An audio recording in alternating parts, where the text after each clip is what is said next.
ساعت بسته کارا والا تو بلاړې بیا به کوچی تا ته درکړ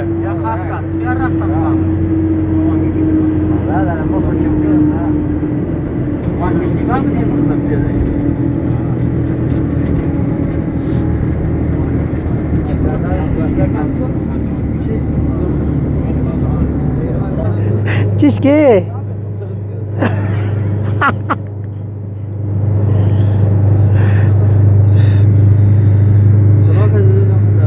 نه دا وخت چې ته خپه نشې راغله که نه زه تا پکې راولم نو ته ویل دا وخت نه ګورې پاس څه خوندور ځای ولاړ دی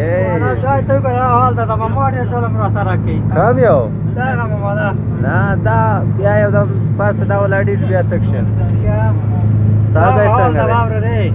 ترکیه ته دی په عذاب دی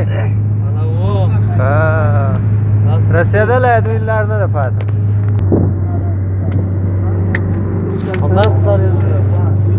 حاجي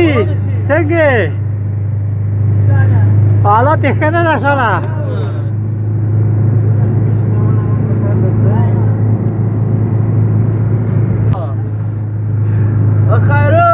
هلا چغېږه مه چیرې چغېږي